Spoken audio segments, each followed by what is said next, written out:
बालचंद्र जी नहीं आए।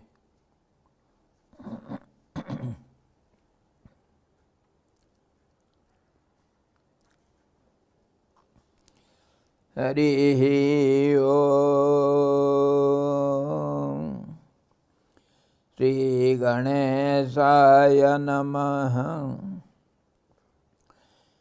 ओम नमोस्तुते व्यास विशालबुद्धे फुल्लारविन्दाय तपत्रनेत्र येन त्वया भारत तैलपूर्णः प्रज्वलितो ज्ञानमय प्रदीपः। ओम गुरुर्ब्रह्मा गुरुर्विष्णु गुरुर्देवो महेश्वरः गुरुः साक्षात् परं ब्रह्म तस्मै श्री गुरवे नमः।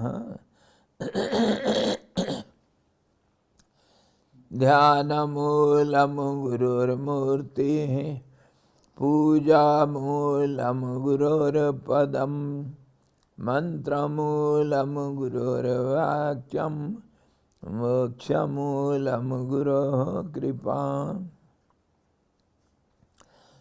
ओम कृष्णाय वासुदेवाय देवकी नंदनाय च नंदगोपकुमाराय गोविंदाय नमो नमः। सद्गुरु भगवान की जय। सच्चिदानंद भगवान की जय। कृष्ण भगवान की जय। गीता महारानी की जय।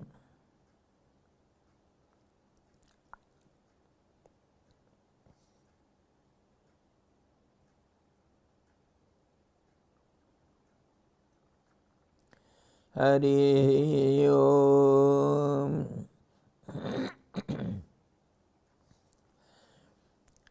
We are going to discuss Srimad Bhagavad Gita, 15th chapter, Purushottama Yoga. Yesterday we saw na rupam asyeha tathopalabhyate nanto na chadirna cha sampratishtha aswattamenam suvirudamulam asanga sastrena dridhena chitva. Half sentence.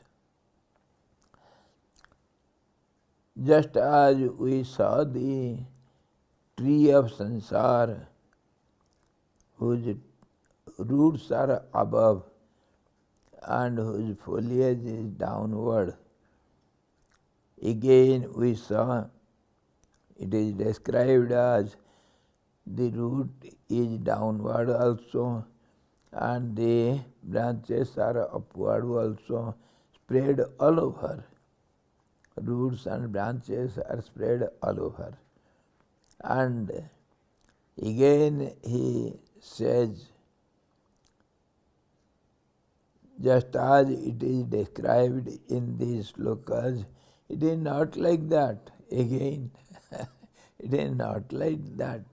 We cannot find such tree as it is described. It has got no origin, it has got no end, it has got no form as it is in the present also. It is something which cannot be seen as this. It is the world tree. So world basically is not there. It is just the reflection of the Absolute in itself. So as we describe it, it is not like that. And yet it is said, this tree should be cut down from the root itself with a strong axe. It is very difficult to root out. हाँ So, ji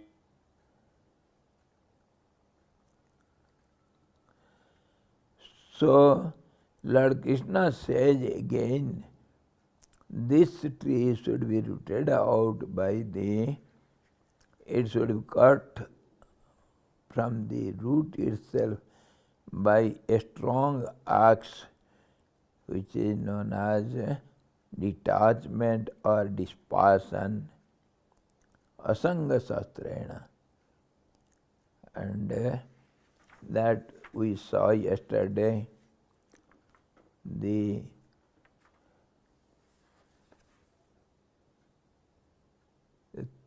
tatha, as it was described in the previous slokas, it is not found in that way.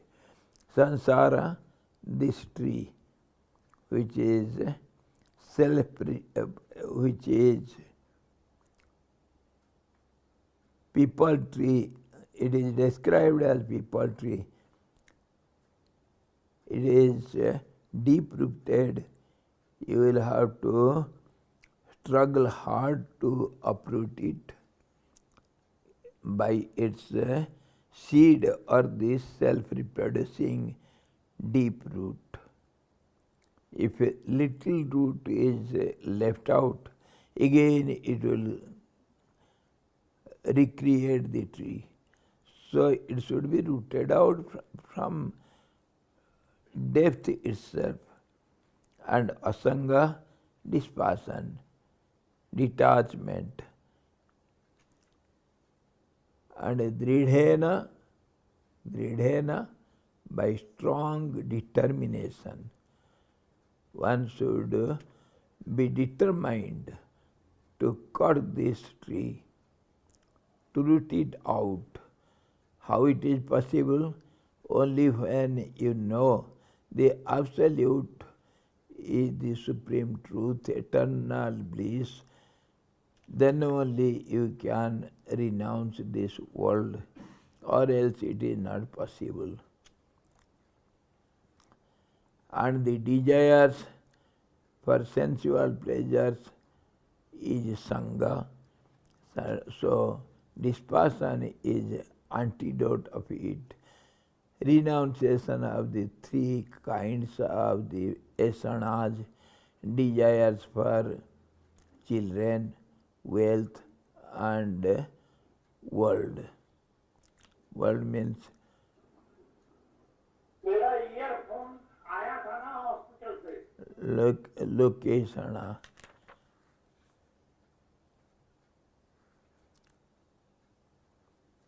Now, if you can root it out, then what to do? That is what in the fourth sloka we are going to see today. Tataha padam tat parimargitavyam jasminigata na nivartanti bhuyaha tameva cha adyam purusam prapadye yataha pravritti prasrita purani. Then that goal should be sought out for. Whether having gone none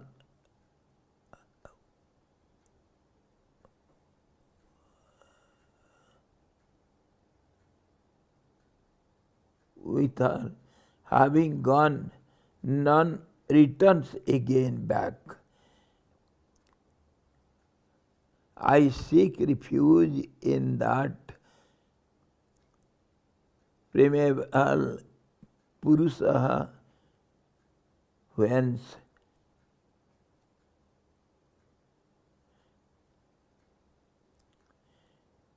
streamed forth the ancient activity or energy.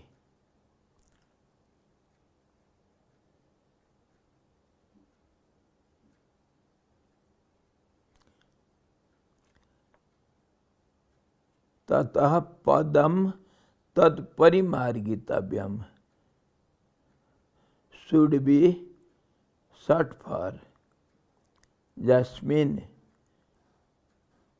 with her gata, going where, from which no return is again possible.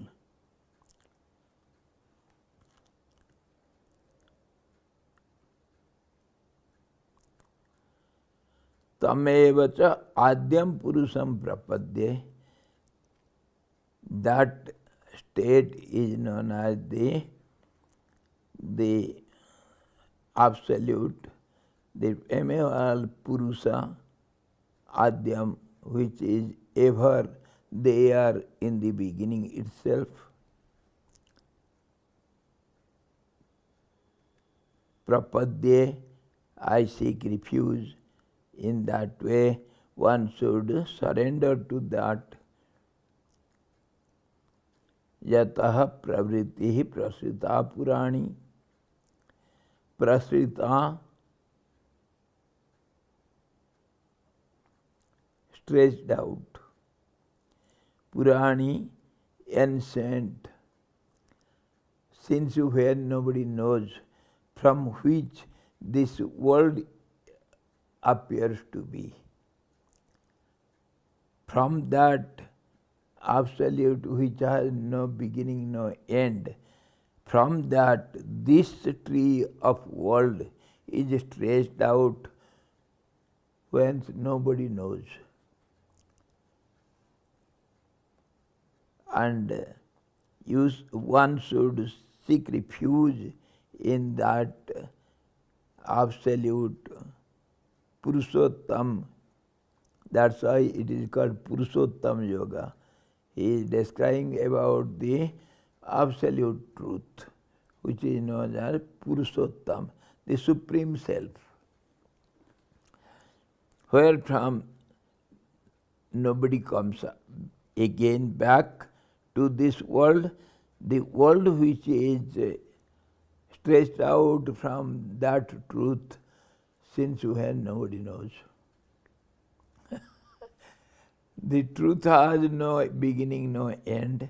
The world has also no beginning and no end. Just as long as you are existing, your shadow or your reflection will be with you all the time. So if you are having some beginning and end, then your reflection also will have beginning and end. If you don't have any beginning and end, your reflection also will be of same nature.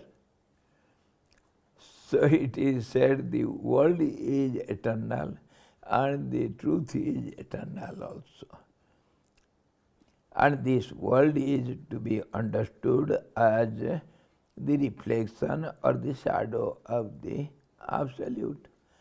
As long as you are there, your shadow will be there always. So this is how one should seek refuge in the totally surrender to the absolute truth, Purusham Puranam, the eternal being, which has got no beginning, no end. That which fills the whole world with the form of existence, knowledge, bliss is called Purusha. Sat Chit Anand. That is called Purusha. Or that which sleeps in the Puri, that means a city of the body, is called Purusha. Pure Seti iti Purusha. One who is sleeping in the abode. Abode, any abode. City we can say the house or the mahal means the क्या कहते हैं राजमहल को, the palace. who is sleeping in the palace, inside the palace, Antapur mein. One who is sleeping in the, abiding in the innermost chamber of the palace. He is called Purusa. Yes, Guruji? Maharaj, world and no world. World and no world, if both is eternal, so should we understand from a थोड़ा जोर से बोलो मेरे को सुने. world and no world, हाँ. if both are eternal, from a relative point of view, time and space also should we understand is eternal? Yes, yes. It is eternal. As long the world is there, so long time, space, everything is there. And all these three qualities, everything, how it can be other than it? Just as you are there, your shadow will be there. So also, this is the composing factors of the nature of the world. Without this, there is no world. If you are the bodied person, the he, without body you are not found anywhere. Without fire, without the heat and light, where is fire? Similarly, without these qualities and changing process and time, space and conditions and so-called mind and its functioning and prana and all these qualities, everything together is called world. How it can be without all these? So it will be there as long as the truth is there. And why? How? Because the truth is there and it is seen as the world when the truth is overpowered by this. Means truth is unseen, means the world is seen. How many times we have discussed the example of banana? How many times? As long as the skin will be there, you deal with the skin, name and form of it. Nobody deals with the inner pulp. And when you enjoy it, you have to throw down the outer skin. This is how, if you want to really enjoy the Sat Chit Anand, the bliss of the self, then you have to throw out the names and forms. 5 aspects are there seen together and 3 are unseen because the 2 are overpowering the first 3. Sat Chit Anand Asti Bhati Priya. 3. It is overpowered or hidden by the outer skin, just as the banana, that is name and form. So one should, as long as banana is there, all these 5 will be there. All the 5 aspects are eternal as long as the banana is eternal. Nothing can be destroyed. And in the same 5 aspects, if you want to deal with the outer aspects, you are welcome. Go on. And if you want to deal with the inner aspect, the pulp of it, then throw out the outer 2, name and form. As you like, it is your choice. So he says, this Purusa is he who abides within Sat Chit Anand. three aspects belong to Purusha. And why he is called Purusha? Because he abides in the inner chamber of the whole entity. We can say it is as a palace or a city or the body, as you name it, as you see it.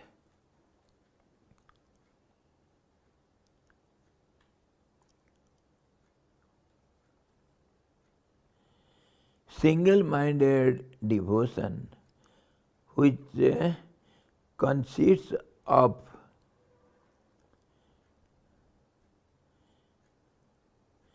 ceaselessly thinking of or meditating on the Supreme Being, is the sure means of attaining self-realization.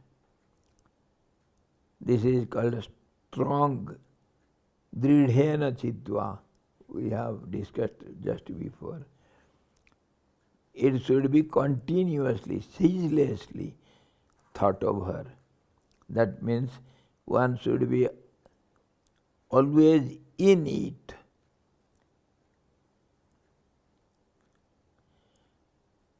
Taking sole refuge in the primeval Purusha is the means to know or realize the Supreme Self.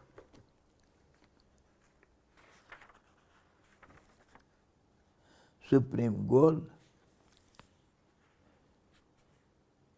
Going whether the wise do not return again to this world of death, birth and death. The aspirant should know the abode of Vishnu. He should struggle hard to reach it.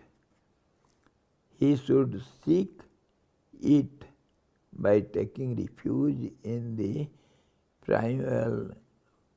primeval Purusha. If he reaches this immortal abode of Vishnu, or the imperishable Brahmic seat of ineffable splendor and glory, he will never return to this mortal world. Where does Vishnu abide? How it is said? In Vaikuntha, or in the water, in the ocean. He sleeps under the lap of the snake, Ananta. And that Ananta is called Seshanag. Seshanag means it is known as Sankarsana also. It is the, scientifically if we understand it, it is the, what we can say, relativity, the force of relativity, which is all over there in the world. That means attraction or influence between the two. One attracts the other. We call it gravitational force or other force. Analytically, it is the influence or relationship between the two. One influences the other. So that is how it is all pervading everywhere. Wherever there is two, it will be there.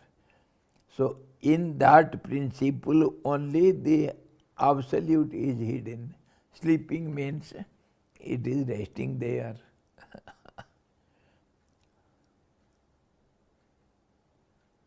Maharaj, It can be vibration logically.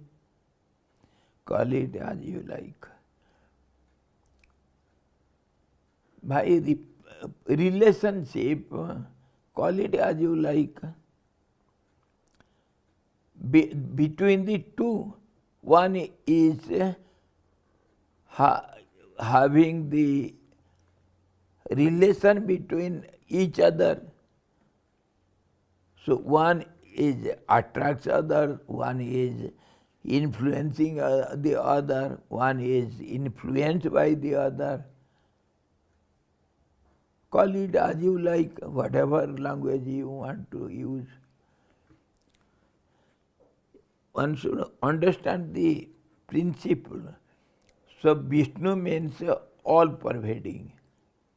And if you say, and he is sleeping in the water, water is the life principle. He is everywhere present in water. Sleeping means he is hidden. He is abiding there. And in a all-pervading way. He is not centered in some particular place. That's how we have to express it. He is sleeping in the water. And if you say Vaikuntha, Vaikuntha means where Vishnu abides. Vishnu is all-pervading principle. And Vaikuntha, where nothing is limited, unlimitedness. Kuntha means miserliness. Kunthit. Kunthit means to be synchronized or to be miserly. And Vaikuntha Vigata Kuntha, where nothing is limited, unlimited. He is spread all over unlimitedly. That is called Vaikuntha. And naturally Vishnu should be there, all-pervading principle. This is how we have to have some ideas to satisfy the mind or intellect. Some ideas should be given to the intellect.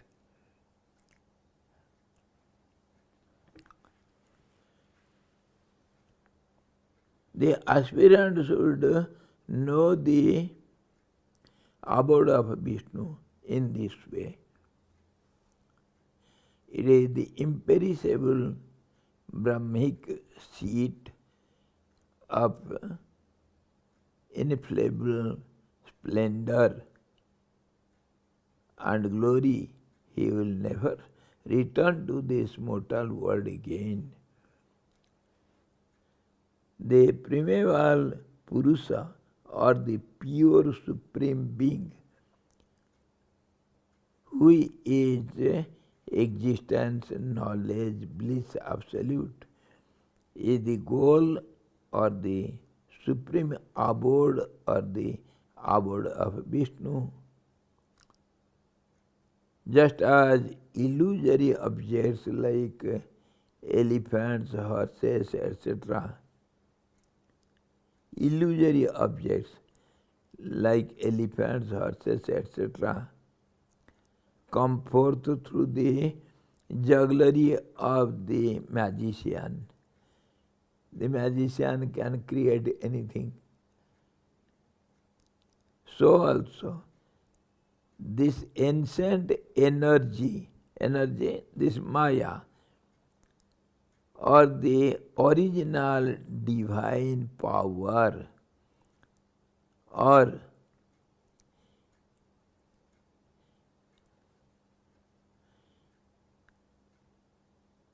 emanation of this tree of illusory sansar has stretched forth from that primeval Purusha. Because he is there, so it is just like its reflection. It is just like, it is not just like, it is the reflection only. Reflection is not the real object. And how the reflection is seen, where it is seen, we see the reflection outside us. There is some opaque surface where we can see our reflection. That is mirror. It is different from us. So how is there difference between the absolute and the sansar? No, we have to see just as the lens house. Lens house. The whole room is, all the walls of the inner room is attached with only senses of different sizes, different kinds, say concave, convex lenses of different sizes, and all over the roof and the floor and all the walls are designed with the lenses. And if some object is put inside it, or you go inside that room, how many reflections you will see? And where will you see the reflections? The reflections are within each other, and it is so multiple, it creates the confusion. Where which reflection is seen in what size or shape, in what clarity, nothing can be understood like that. This world is interrelated, interpenetrated, co-acting, everything. So it is so confusive and nothing is clear here. And it is within itself, because the absolute is so transparent. Other example we give as the crystal, the prism, everything around it is reflected within it, whereas nothing is there in it. Because of its transparency, it holds all things within it. Similarly, the world is reflected within the absolute, it is not outside. Just as we see our reflections outside us, because we are not so transparent, we are not so pure. So we need dualistic activities to see our shadow or our reflection somewhere outside us, but it is not the case in the absolute. The world is within itself, just as in the lens house or in the prism.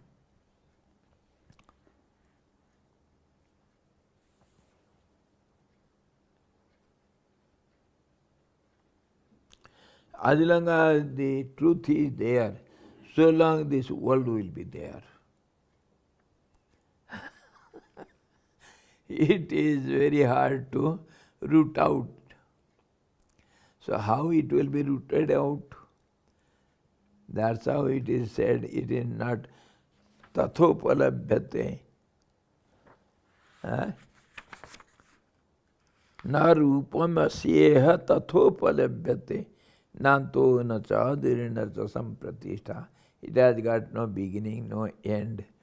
Neither there is any form of it, nor it is existing anywhere as something.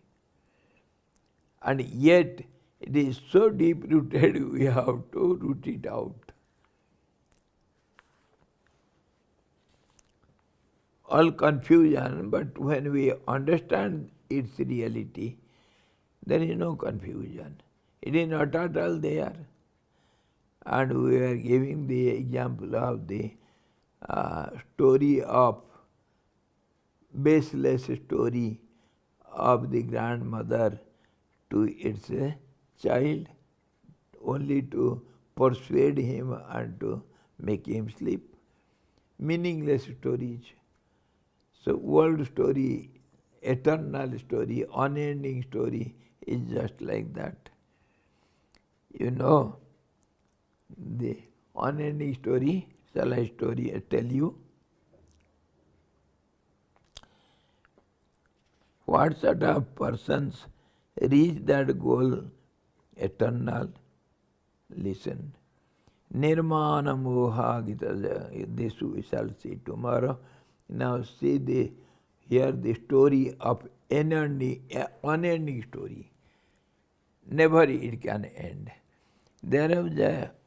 Once there was a howler who catches the birds in the forest and kills some birds and eats for its livelihood. And some birds it is sold in the market and gets little money for his family sustenance. So once this person thought, how long I will go on killing the birds like this? Every day I have to get up and go to the jungle. Sometimes I catch some birds, sometimes I am unable to catch some birds. How to do, what to do? He chuck out a plan. He thought, let me catch all the birds of the whole world. So he started accumulating all the, the fibers from all over the world. He collects everything from all over the world. And he starts making some threads out of it. So much threads will be there. And he started making a net out of it. And he spreads the whole big net all over the world. And then he collects all the grains from the whole world and spreads all those grains under the net and spreads the whole net over the whole world. And all the birds from the whole world, they started coming and seeing the grains inside the net. They were very hungry. They entered into the net. All the birds were trapped inside the net. And this story was told by a storyteller to the king. Many storytellers came and they were telling some stories which had some end. So the king was displeased. No, you should go on telling me stories. I like hearing stories. So some cheat,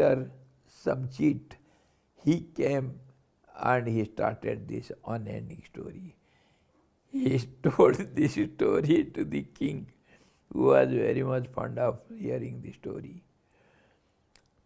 So the king asked, then what happened? Then the howler goes there and tries to catch some of the birds for the day. He opens from one corner the net out and tries to catch a bird. But it is not easy to catch the bird. The bird flies away. Then he goes to catch another bird. There are so many birds. So he goes to catch another bird. Then another bird also flies away. Then king asks what happens then. Then another flies away. Then another. It is unending. Whole birds of the whole world or entrapped in the net. So how long it will go on? Then what happened? Then another fur. Then what happened? Then Sahib, Your Highness, another gets out fur. The king was, he was bored. Okay, you take as much wealth you want and get out from here. The unending story, this is the story of the world. It is an unending journey. It is an unending story. The world is a story, unending story. It never ends. It is a journey, unending journey. It is ever extending, never ends. Because as long as the truth is there, its reflection will be there. How it can end? This is how it is so difficult to root it out. Only when you are withdrawn, your mind is withdrawn from the reflection, and you start seeing the object itself, till then you cannot get rid of this reflection. It will be always there. It is so hard to get out of it. It looks so drizzling, so dazzling, so charming, so beautiful, because it glitters. So everybody is entrapped here. What sort of persons reach that goal eternal? Listen. Nirmana moha jita sanga dosa. How to cut this root, tree from its root? He said, of course, by strong acts of dispassion, detachment or renunciation. That means you should close your eyes to see the reflection. Just see the object. Then the reflection will cease to remain. Then what sort of people can reach there? Nirmana moha jita sanga dosa adhyatva nitya vinivritta kamaha. Some hints are given before also. Dvanderi vimukta sukha dukkha sangehi gachanti amudhaha padam abhyam tat. All the qualifications are given of an aspirant who can reach there. All these qualities should one aspirant have. Nirmana moha, free from pride and delusion. Moha, delusion. We shall discuss it in detail. How this moha engrosses everyone. Sometimes we underestimate ourselves, sometimes we overestimate ourselves, and that brings pride and egoism. All these, we shall discuss it. Jita sanga dosaha, victorious over the evil of attachment. No attachment. Just like the lotus leaf in the water. Padma patram ivambhasa. Adhyatma nitya, dwelling constantly in the self. Vinivritta kama, the desires are having completely turned away. No desire whatsoever. And how difficult it is. Without hope you cannot live. Without desire nobody can sustain the body itself. So how difficult it is. That's why he said, Dridhena chitva. It is not so easy. Dvandehi vimuktaha. From the pairs of opposites. That means dualistic world. As long as you see the head, so long the tail will be there hidden, and there will be question how it is. And ignorance of the tail gives the knowledge of the head. When the tail is hidden, then only the head you see. So as long as there will be two opposites, pairs of opposites, you cannot get rid of it. So that should be not there. Dvandehi vimuktaha. From the pairs of opposites should be freed from. Sukha dukkha sangehi, known as pleasure and pain, sukha dukkha. And being asanga without being attached to pleasure and pain. Amudhaha, the undeluded ones. That abhyam padam, that eternal goal, the state of eternity, that state one should go.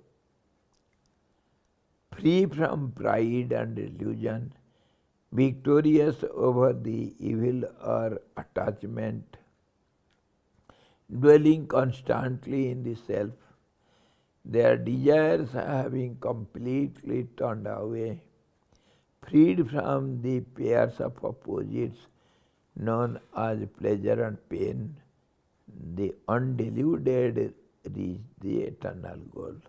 All these qualities one should have. How difficult to have it. That's how sometimes some very sincere aspirant doing something seriously, very regularly for 10 years, getting nothing. He goes and approaches Swamiji, Gurudev Maharaj. Swamiji, I did so much as you said. To its letter, I did so much for 10 years, I got nothing. Your words are wrong. So Gurudev laughed at him. He said, my dear, 10 years only. How many lives you have spent to accumulate all these bad sanskaras, and you want to get rid of it in 10 years only? If at all you have got something, you have done something in this life, something means if at all you have controlled one single virtue in this life, it is enough, be satisfied. Enough you have done. How many lives you have spent to accumulate all these evil qualities? And now you have struggled only for 10 years, and you said nothing I have got. For lives we have accumulated all these. So how difficult, but it is so easy if one can apply this, just closing the eyes, closing all the senses, mind, fourfold mind and everything. No! Set fire to this world. In a moment, if you can withdraw strongly, then it does no harm to you. Nothing it can do. In a moment it is possible, and even it is not possible for lives. Bahuna janvanamante jnanavanam prapadyante. It is so difficult, and for a strong-minded, willpower aspirant, just like Buddha, mantram va sadhayat sariram va patayat, I will do or die. Such strong conviction should be there. Then only it is possible. That's why he said before, asanga satrena dridhena chitva. It is not easy to cut this tree away. So tomorrow we shall discuss all these qualities which an aspirant should have. Every quality we should discuss tomorrow. Hari Om Purnamadaha Purnamidam Purnada Purnamudachyate Purnasya Purnamadaya Purnameva Vasishyate. Om Shanti Shanti Shanti. Sadguru Bhagavan ki jai. Satchidananda Bhagavan ki jai. Krishna Bhagavan ki jai. Gita Mata ki jai.